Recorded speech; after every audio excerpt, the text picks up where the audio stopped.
Hello and welcome to yet another edition of DCU Tonight. I'm your host, Rockvar. This is Season 2, Episode 2. Thank you for joining us.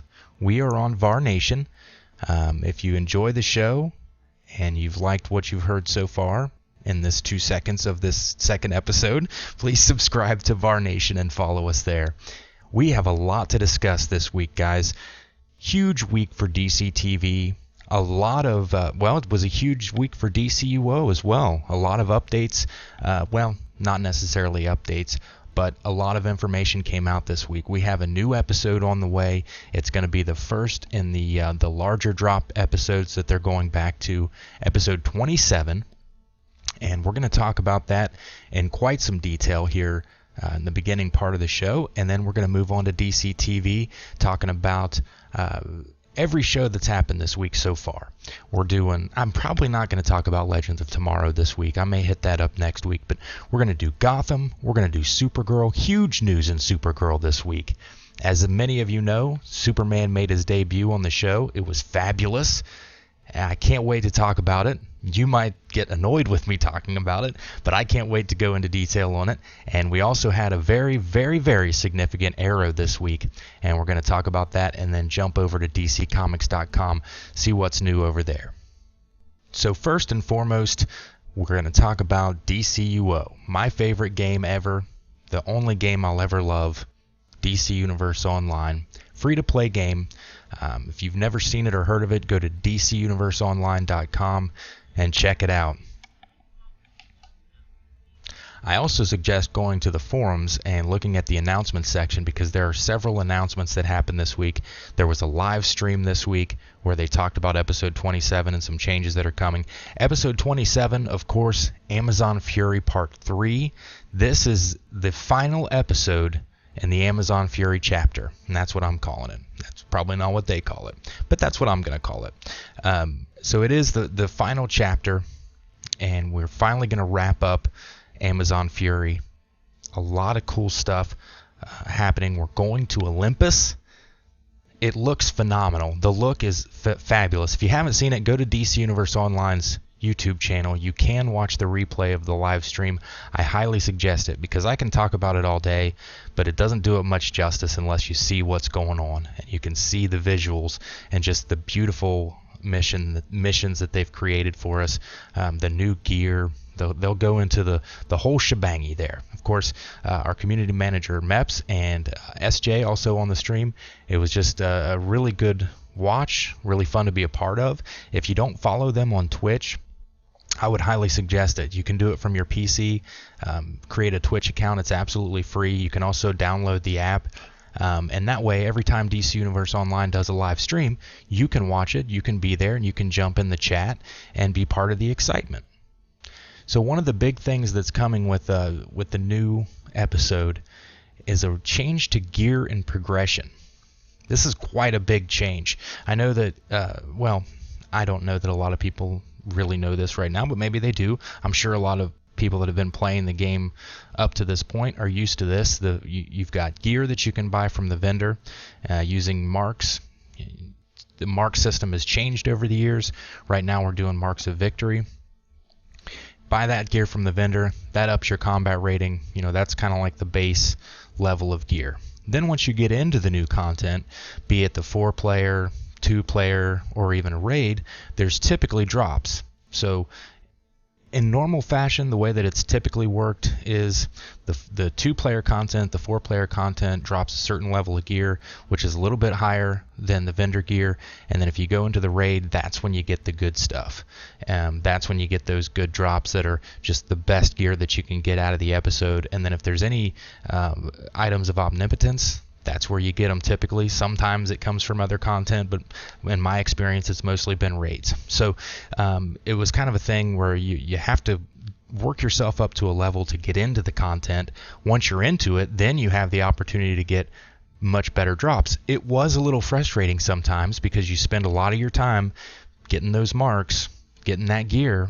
You get into the mission, maybe your first time through, you get a better piece of gear than what you've just spent the past week grinding to get. So It can be frustrating. It could be frustrating, but at the same time, you had that sense of accomplishment, reward. You worked your butt off to be able to go into the raid or the operation or the instance or whatever, and you finally get in there. You finally get to the combat rating that it requires to get in there, and you get some really good drops, and that's your reward for going through that content. Well, they're changing things a little bit because there have been a lot of people complaining that it's not necessarily fair.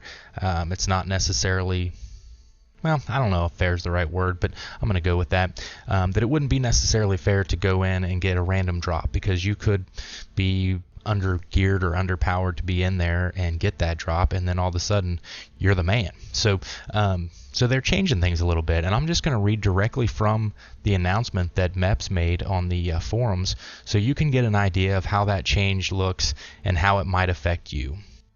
So here we go. The title is Development Update, Episode 27, Gear and Progression. Episode 27 will bring significant changes to DCU's core loot progression and to how players acquire gear. With these changes, they want to make the entire loot and gear system deeper and more rewarding. They want to extend the progression path for enthusiasts, encourage everyone to play more, reward players more frequently, and limit the frustrations of randomness, which, randomness can be frustrating. To keep it as short and simple as possible, they gave us bullet points. The best gear in the episode will be unlocked with currency at a vendor. You heard that correctly. The best gear in the episode will be unlocked with currency at a vendor. Dropped gear will provide continual upgrades while players work towards the vendor gear. So it's kind of the opposite now. You're going to have to do the new content to get the marks, to get the best gear. Why, you ask? Because, obviously a lot of people remember that we've changed mark systems several times. Now we're using a system where it's one mark for all. And so it's been one of those things where you could go and just grind lower level content, collect all the marks that you possibly can, then go buy the new gear, then go into the new content. Well, they're changing that. So now the dropped gear will be lesser than the vendor gear. And I'm going to get to why I said it's changed and I didn't really explain. I'm going to get to that. Plus, they're going to utilize renowned systems for elite gear and make omnipotence items obtainable through special collections. So omnipotence items won't be only in drops. I'm guessing in the lower level content it'll continue to be drops, but in the new stuff, it's going to be through special collections. Now, here's where we're going to go into some great detail. Dropped gear, uncommon, rare, and epic. Completing content will continue to reward players individually with gear in the loot picker. This dropped gear will make up the least powerful gear sets in the episode in the rarities that you're used to: uncommon, rare, and epic. All of the content will drop all of these rarities of gear. Each drop will attune to your specific role and average item level, so that it will usually be an improvement for you personally until you have obtained the best dropped gear available. So when you get the gear, it's not going to automatically be a higher item level than what you've already got. It's going to match the highest item level gear that you've got. So it's going to raise you up, but not in a huge way. It says better quality items provide larger increases for your current average item level. Epic gear will have a new style inspired by the mythological Gorgons. So the gear that's dropping is going to be inspired by Gorgons. The bottom line is this change to dropped gear focuses what randomness there is in the overall progression system to the least powerful gear set, and because the gear levels you means an upgrade most of the time. So that's the dropped gear. Now we're going to move on to the vendor gear. This is best gear on vendor, legendary. Completing content will now also reward ancient coins, a new episode specific currency. So that's what I was getting at. You have to, they're going back to a format where you are going to have to do the new content to gain these ancient coins and be able to purchase the vendor gear. Ancient coins will be spent at a vendor to purchase the strongest gear set in the episode. It says, note, content will continue to reward marks of victory and everything else you're used to, and marks will continue to be used for what they are now in prior content and for other non-gear related purposes. Legendary vendor gear will have a new style, and this is super exciting to me, inspired by Superman. Godfall is the name of it. It says, bottom line, best gear on a vendor with ancient coins requires players to participate in the new content to acquire the new content's rewards, and also removes randomness entirely from this core gear progression. So there you go. Folks that were always complaining that they never get good gear drops, not going to matter anymore. You're going to be able to get the best gear off the vendor. Now, the next section, best gear on vendor, legendary and elite. Completing elite versions of content will reward ancient coins and renown with factions specific to episode 27. The elite vendor will not offer gear to players until they have acquired enough renown. Once they have, the gear will be available for ancient coins. So there will be another vendor that will have all the elite gear. You will not be able to access it until you have enough renown, and then you can use your ancient coins. So it's the same currency. You've just got to hit that renown level to be able to use it. Legendary Elite Vendor Gear will have an enhanced version of the regular Vendor Gear style, plus set bonuses, just like Elite Gear does now. The bottom line, this model for Elite Gear ensures players complete the episode's Elite content to acquire Elite rewards and removes randomness from this extended gear progression aimed at DCUO's enthusiasts. Now, the next section, talking about Omnipotence Gear. If you don't know what that is, it's the yellow drops that you get that, it's just like the most powerful gear you can get. It's so random. Some people have never seen it. Some people have never gotten those drops. In my time on DCUO, I've actually gotten, I think, 2. So, been playing for almost 4 years. I've gotten 2. But it says, Omnipotence Gear and collections, once a player has obtained and is wearing a full set of either vendor gear sets, regular or elite, a new special set bonus is applied. When the set bonus is active, players have a chance to get new mystical and tradable item drops from episode 27 bosses. These mystical items are for several new collections, and 2 of these new collections will reward Omnipotence Gear when complete. Bottom line, this change provides a direct path to OP gear in that players must complete the episode's gear set and then play more of the episode. It also further strengthens the player economy since these special collections are tradable. That's pretty cool. There is still randomness in finding the collection items, and we believe this is appropriate for this extended progression aimed at DCUO's most dedicated enthusiasts. And I think that a lot of that is they're trying to reach out to those folks that have been complaining that, hey, we play this game like mad. This game is like a job to us. Some people are like, we put off our family for this game, and and then this guy who has been playing for 15 minutes comes into the mission and he gets the best gear. That makes no sense. And so what they're doing is they're breaking it down so that the folks who are specifically targeting these gear sets and working their butts off to get them are going to be able to get them through a different avenue than just complete randomness of drops. So there you go. And I'm going to go through this recap. They put a gear recap on here. It says uncommon, which is going to be green in color. Gear, it's the weakest gear in the set, or it's the weakest gear set in the episode. Rare, blue. Gear is the weakest set in the episode. Moderate increase per piece. Epic, purple. And this is the dropped gear. All 3 of these have been the dropped gear. It's the weakest set in the episode with the largest increase per piece. And then you've got legendary or orange vendor gear. It's the second strongest set in the episode. Legendary elite orange gear is the strongest set in the episode because of the set bonuses. And omnipotence gold colored from Collections Plus is the strongest gear ever. I'm just going to say that. They said gear is stronger. Gear is even stronger is what they said. I'm saying it's the strongest gear ever. I don't know if it's the strongest gear ever, but it's pretty strong. So if you want to read through that yourself, that is a lot of information to take in. I went through it pretty quickly. If you want to read through that yourself, you can go to dcuniverseonline.com, go to the forums, and check out the announcements section. Man, so that's quite a change. I don't really know how I feel about that quite yet. I'm going to have to see how it goes. I'll be honest that I am getting a little bit tired of a lot of changes to the mark system. But that's not, that's neither here nor there. We just kind of roll with the flow of it, and maybe it'll work out better. Maybe we'll like it much, much better. Personally, I kind of like the fact that I could skip tier gear a little bit and get drops, because I'm not all about chasing down gear. So we'll see how that goes, especially with the new combat rating differential getting kicked out the window and stats matter thing and all that. I'm not really, and I'm sure that the vendor gear that they're saying is, the best item level or whatever, I'm sure it also has the best stats, because it wouldn't make any sense if it didn't. But I wouldn't be all about just chasing it down because it had a good item level. But, we'll see. Give it a shot.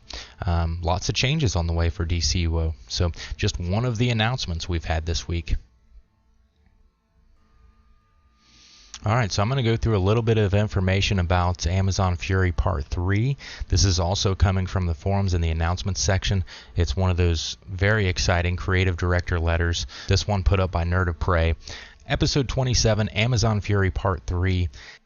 It says, "This is what you've been waiting for, the return to large content releases, and what better story to usher in that return than the finale to the epic Amazon Fury trilogy.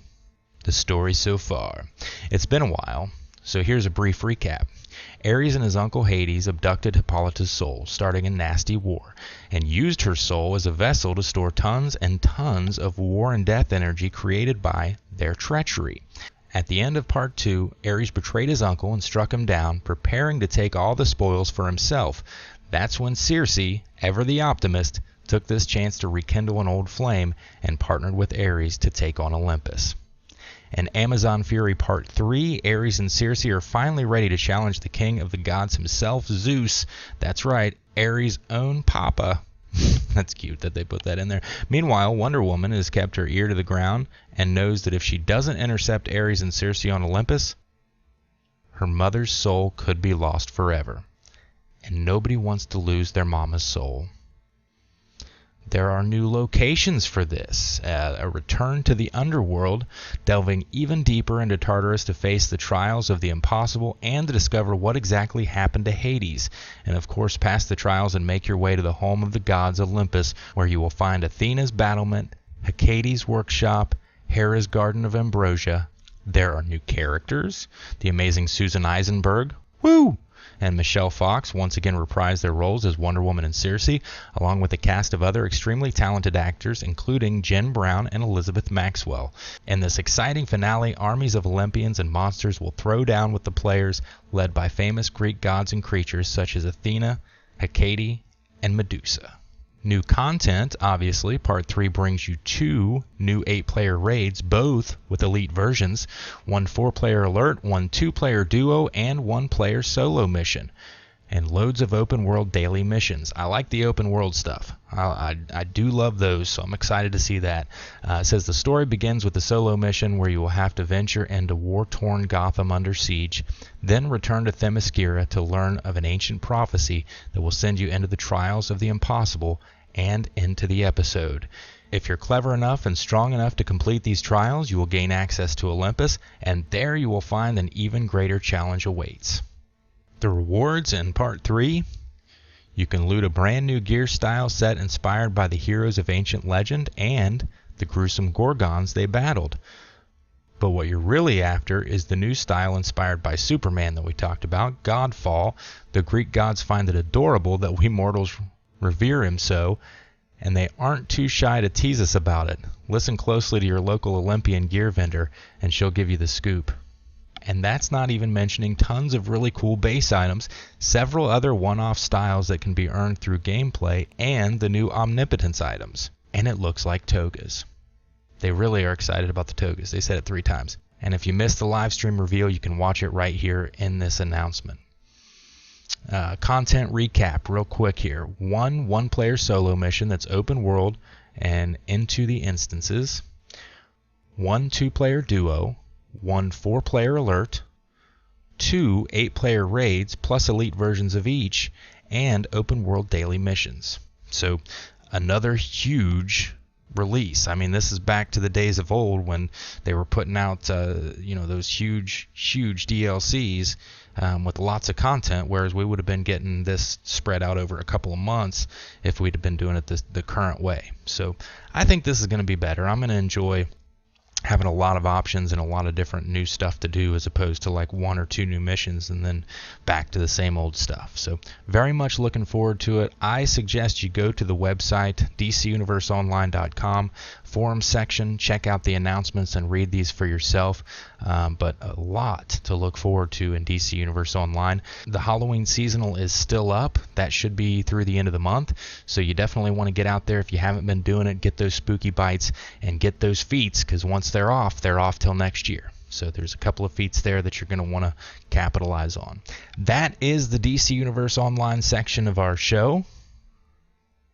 And now we're going to be talking about DC TV. Do not forget, DC Universe Online, a free-to-play game. It's on Xbox One, PlayStation 3, PlayStation 4, and PC. And now we're on to the DC TV section of the show. This past week was a monumental moment in DC TV, at least the new DC TV shows.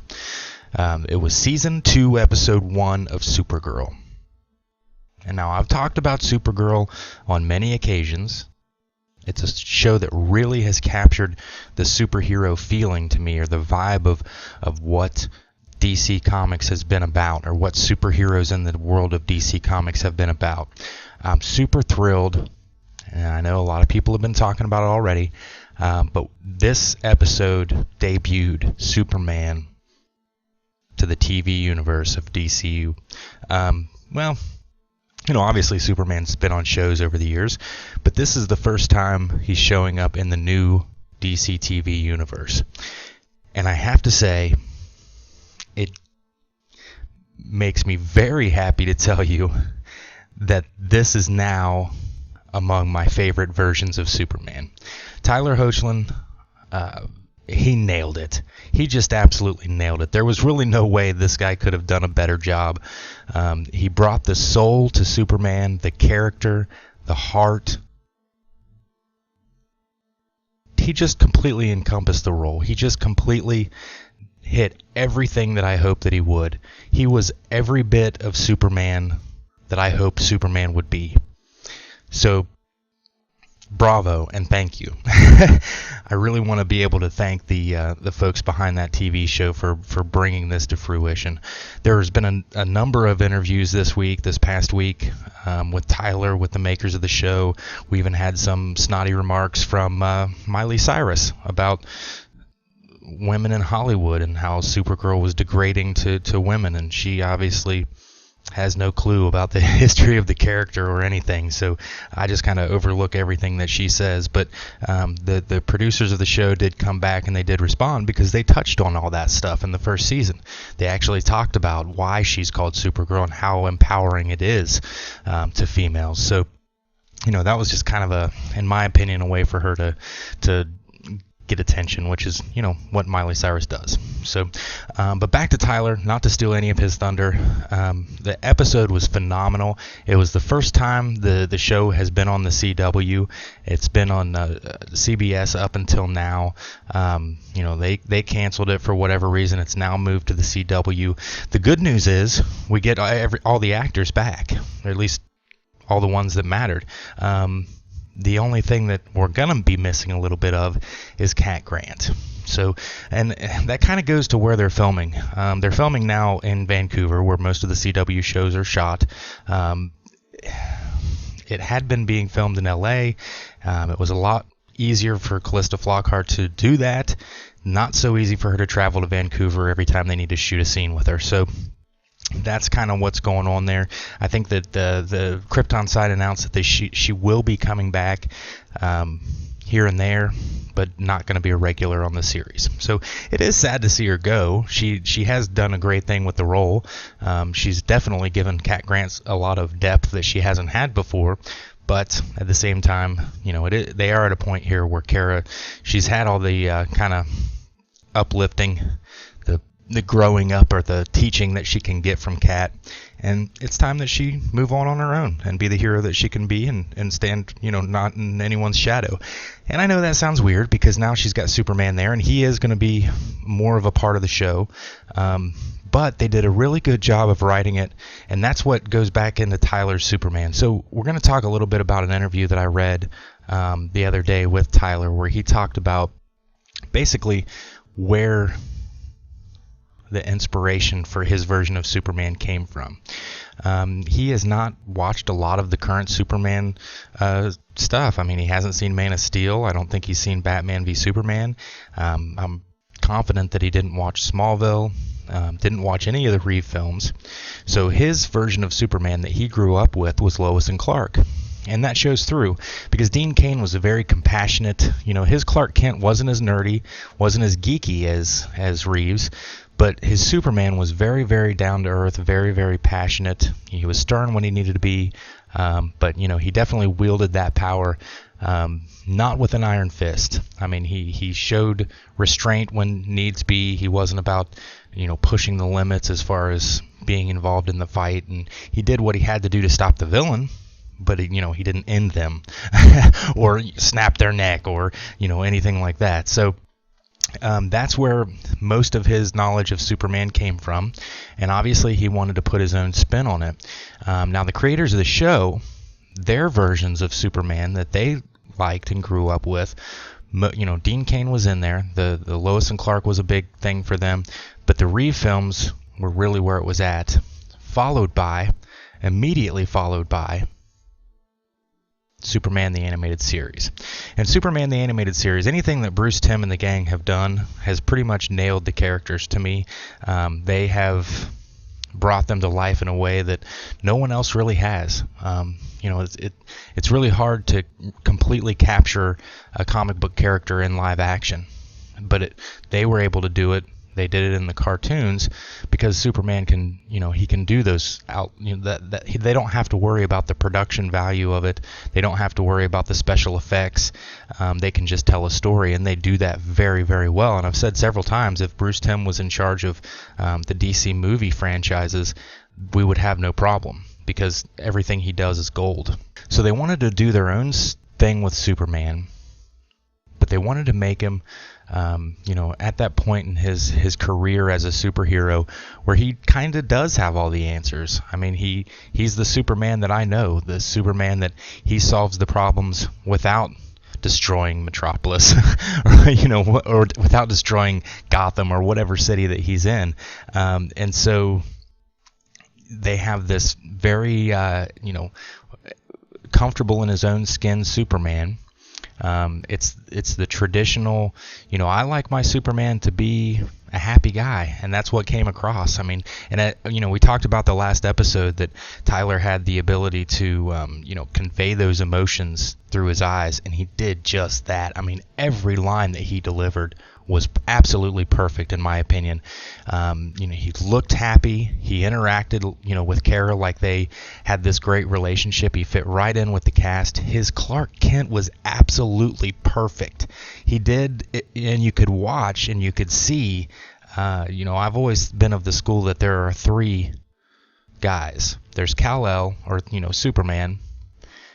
There's Clark Kent, the Clark Kent that he puts on when he's at the Daily Planet and to try and keep his identity as Superman secret. And then there's the real Clark that grew up on the farm. And then that's when he's got his guard down and he can just be himself. And so that is exactly what he showed us.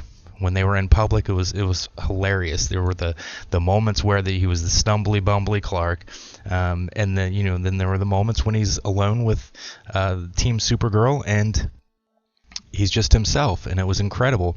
A couple of things that really showed the performance, or how good of an actor Tyler is. Not only did they write the character so that he does save the day, he is very Superman, he's on the spot and he's getting things done, but he's not there to outshine Supergirl. He's there to help her become her own hero. So he does jump in, but he doesn't do everything for her. He lets her do her part. In fact, he lets her take the lead in several scenarios.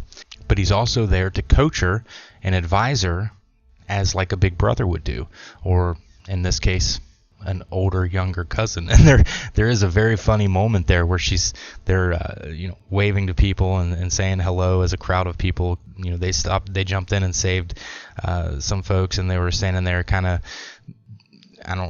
like glad handing, I guess. And so she makes a statement, "I used to change his diapers." And he looks back at her, he's like, "You really don't have to say that." And she's like, "Yeah, I do." It was just a really good down-to-earth moment between the two of them, and that just persisted through the entire show. I want to say, and I really, really hope that they do a Superman spinoff and give him his own show, because right now he's in my top list of Superman. I've got at the very, very top, I've always got Christopher Reeve. That's just how it is, and that's how it's always going to be. He was my first glimpse of Superman. He was the Superman that made me feel warm inside, that there was this guy out there protecting the world, and he was a guy that wasn't out there to just harm people for no reason. He was out there to save everyone, no matter whether it's a villain, a good person, a bad person, whatever. He was there to save them from this inevitable harm that was coming to them. So I've got Christopher Reeve up there. I have to put Brandon Routh right there, too. I mean, because they played the same character pretty much. Brandon did an excellent job. I think he's completely underrated as Superman. I love just the vibe that he put off. So those two kind of go hand in hand as far as just being part of the same continuity anyway. But, obviously Tom Welling, he never really became Superman, so he's more of a Clark Kent for me. Dean Cain's up there. I like his Superman, but not my favorite version. I'd put Tyler up there in the top 3. I mean, and I have to keep going back to Henry Cavill, because he's got the chops, he's got the ability. It's just that character's not written well for him to show that. So he can do it. It's just not a version of the character that I really like. So, but Tyler right now, he jumped way up the list. I am so impressed with that guy, and I loved him on Teen Wolf. I said quite a few stupid things in the last episode, I'll be honest with you, but I said Teen Wolf was on the CW. It's not, and I knew that. It's just starting the first show, I was a little bit nervous, but MTV was where they showed Teen Wolf, and I loved his character on Teen Wolf. I loved the big brother role that he played to Scott, and he was the alpha there, and just, I knew right off the bat that he was going to be great, and I wanted him to be in the DC universe. In fact, I wanted him to play Batman, but dude, he nailed Superman. So thank you, Tyler. You have made my world. And I'm not joking. After the episode, it was like the world had just completely changed for me. It's like now all of a sudden there's hope again. And it just knowing that there was a version of Superman out there that kids can see and go, oh, that's who he's supposed to be. That's Superman. That's the guy that I can make my role model. That's the person that I can look up to. It just makes my day. It makes my life right now. I'm just riding that high. I'm riding that Superman high, and I don't think I'm going to lose it. So the next episode will be coming obviously this Monday at 8. We did have, and I'm not going into a whole lot of spoilers, I know. I'm just kind of talking about the episodes in general. But we did have a couple of villains come out of the works. Number 1, we got Metallo now. And this is interesting because most of the time Metallo's been created as a Superman villain. But in this one, he's kind of been created to take down Supergirl. So it's kind of like he's both of their villain here. And so we're going to see Superman and Supergirl fight together to take down Metallo in the next episode. Don't know how that's going to go, but we'll see. But I mentioned earlier that there was a scene that really showed the depth of what Tyler can do, and that was the scene with Jean. When they're talking about the kryptonite, they kind of took a while to get to the point of why Jean and Superman had this history, and they weren't real thrilled with each other. And the bottom line of it is that, and I'll let you watch the episode, but Jean was there for the first piece of kryptonite that was ever found. He took it and he kept it, and he's had it this entire time as a backup plan in case something happens and he needs to use it on Superman. Well, Superman's not thrilled with that, and so he kind of confronts Sean about it, and he goes from, just smiley, warm, compassionate Superman. He doesn't really put on too too much aggression, and believe me, anyone that's watched Teen Wolf, you know Tyler can bring the aggression, but he didn't. He brought just the right amount of sternness and exactly the way I envisioned Superman would be, just basically saying, I'm not going to be a party to anything you're doing as long as you're holding that kryptonite over our heads. And then Jean, of course,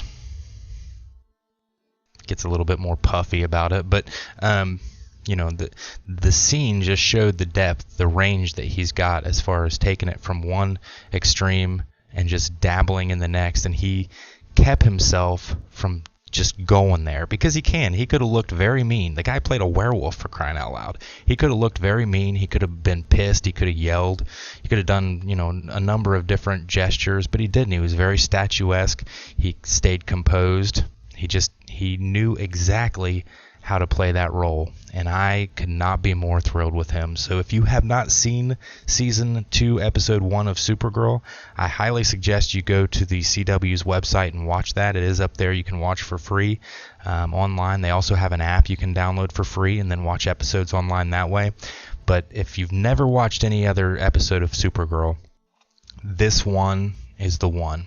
Anybody who's in the same boat as me and you've been waiting, just waiting for the right Superman to come along, this is it. They wrote this perfectly. In fact, like I said, I hope they do a spin-off with him, and I hope that, I don't know. I just think that this is going to be the Superman.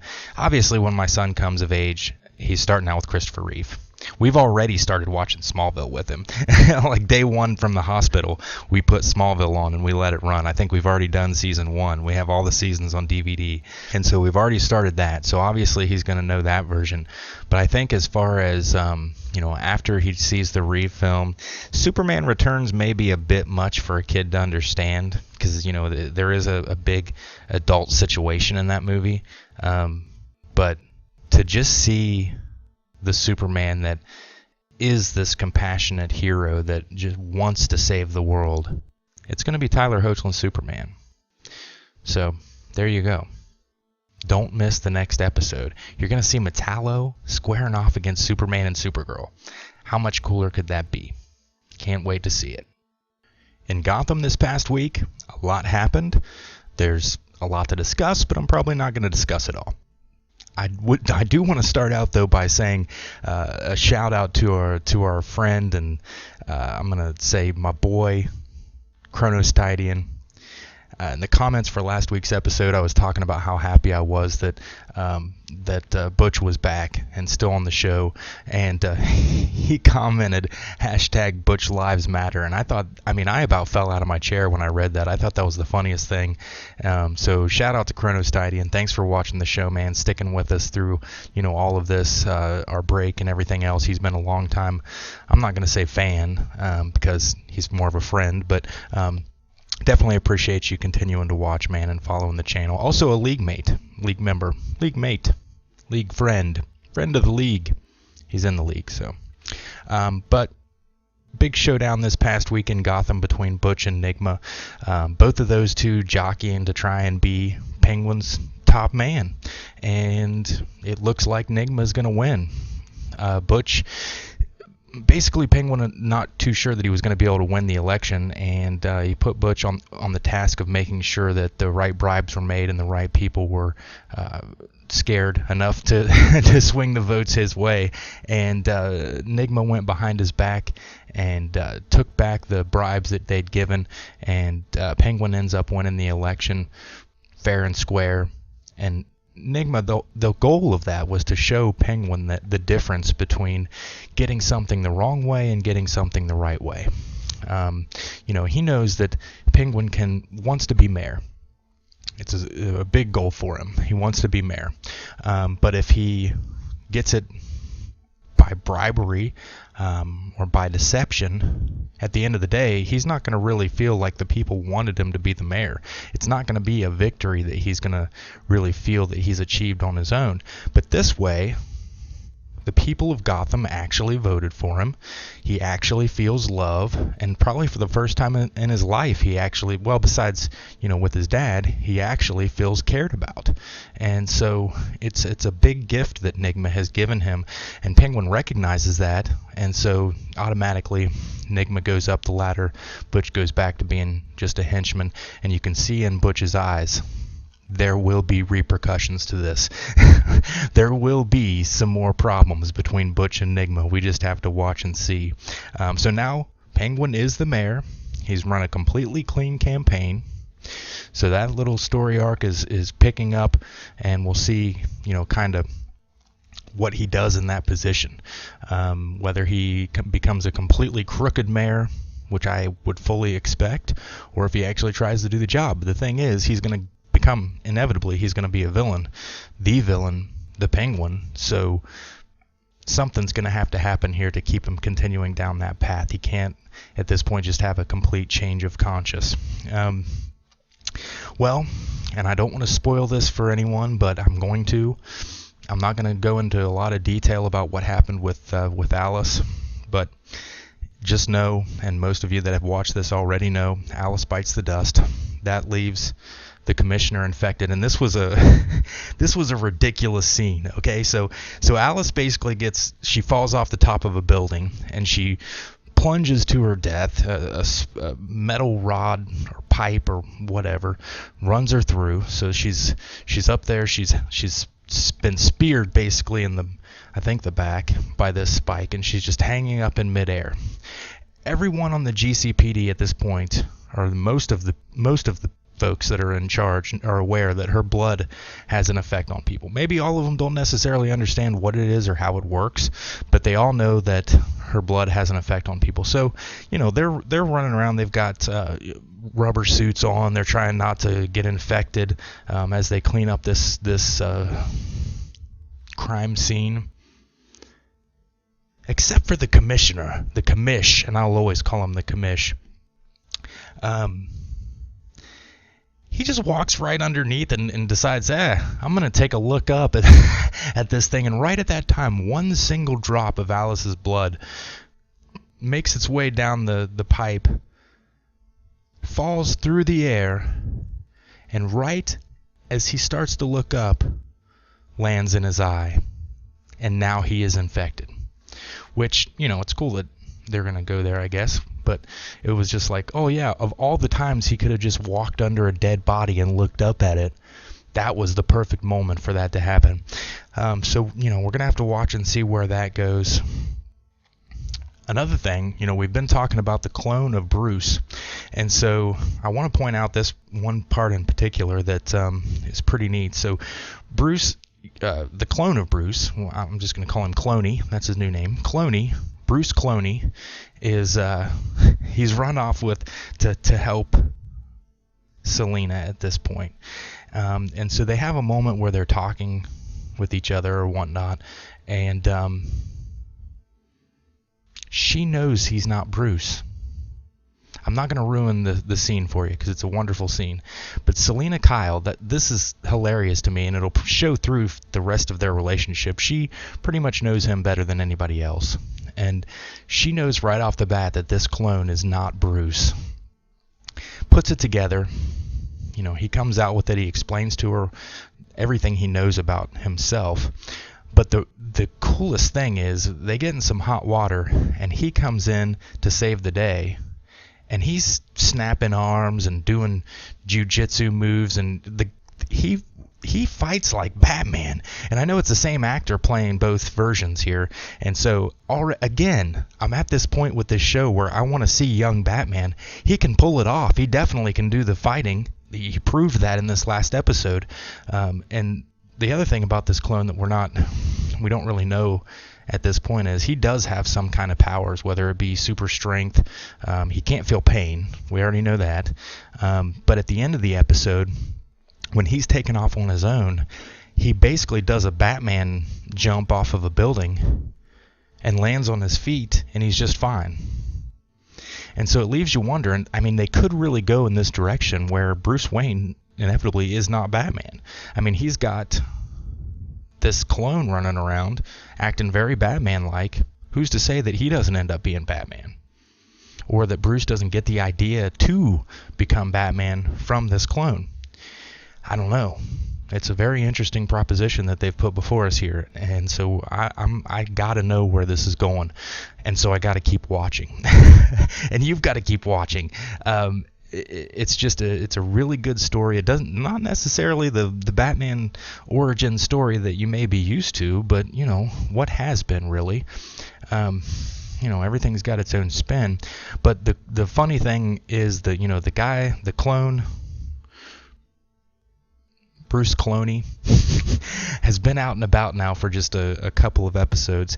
He's already gotten picked back up. He takes off. He's going to go off on his own. He wants to differentiate himself from Bruce, go somewhere where people won't know him, and automatically he gets picked back up by the bad guys or the big bads. And so he's been taken again, and we don't know what's going to come of that. Are they going to brainwash him and send him after Bruce? Are they going to try to murder Bruce and replace him with the clone, wipe his memory, and reprogram him so he thinks he is Bruce?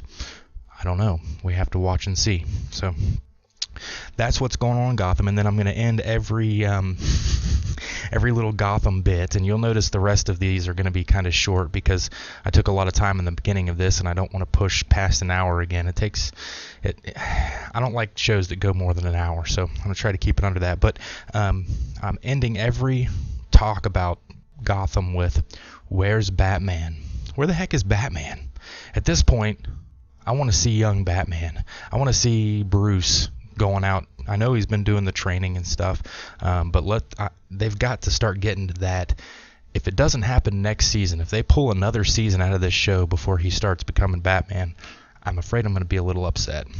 I mean, I love the show, and I'd like to see it go on forever, but what I want to see is a transition into, like Batman Year One. Maybe not even Batman, maybe just following Bruce, because that's something that was touched on in Batman Begins, where, Bruce and his travels and all that kind of stuff.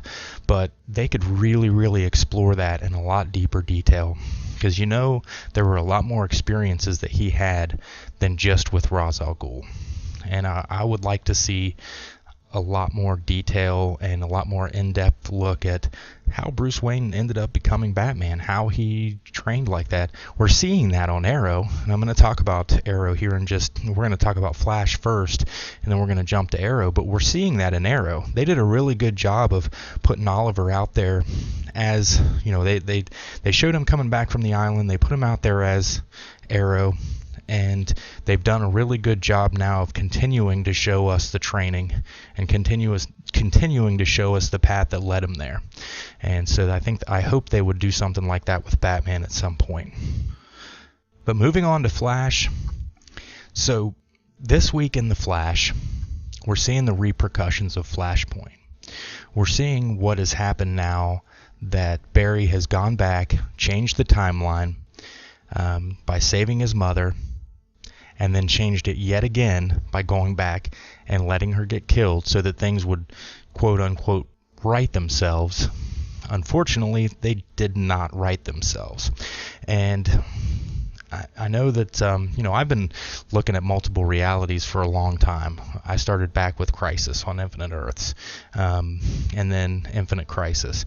And so at first, I'm going to be honest with you, and I was fairly young when I read Crisis, well, not fairly young, but I was young enough when I read Crisis on Infinite Earths that it was a brain teaser to try and wrap my mind around multiple realities and how this could all work. But in fact, reading that and trying to understand it, and then moving on to Infinite Crisis and continuing to wrap my mind around it, it really put me in a place where I love the idea of multiple realities. I love the idea of infinite Earths, and I like the way that the concept of how they get created.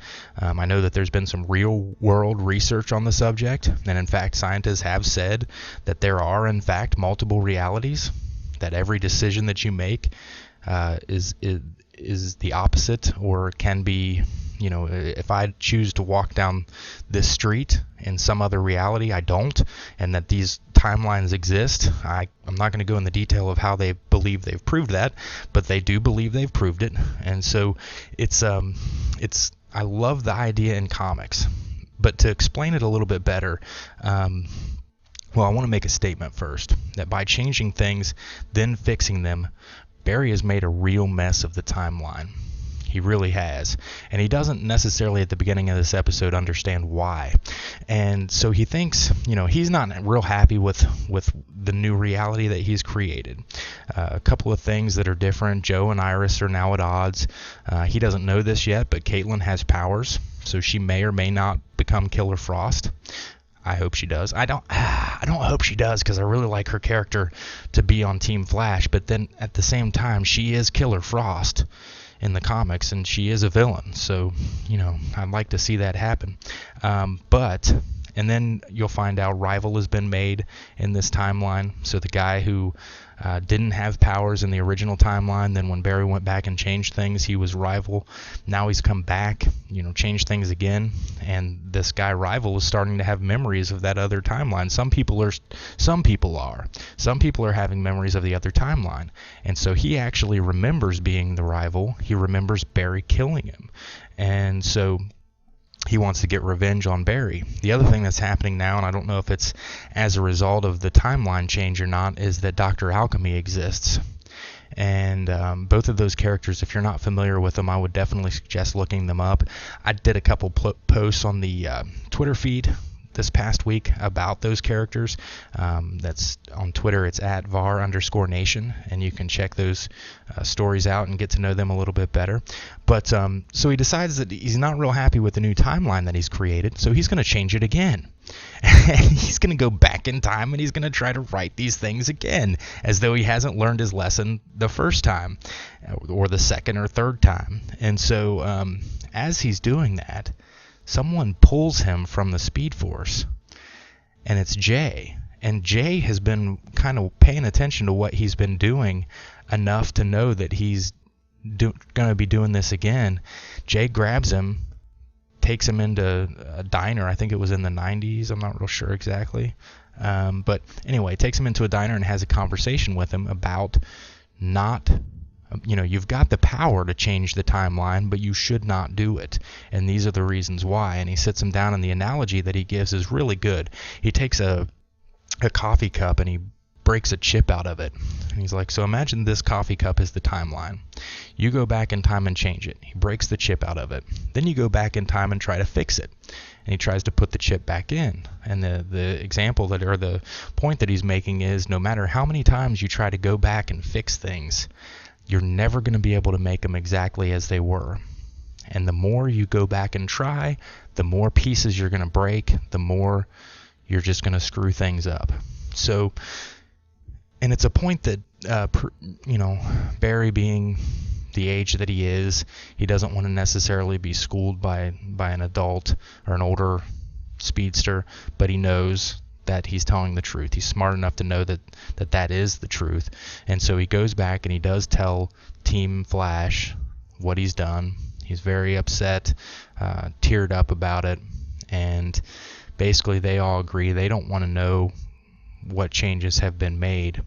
But, it's just one of those things that now, is he back in the original timeline? Is he in an alternate? Does the original timeline still exist? Because the way he explained it to them was there was one timeline, then he went back and changed it, and it broke into the second.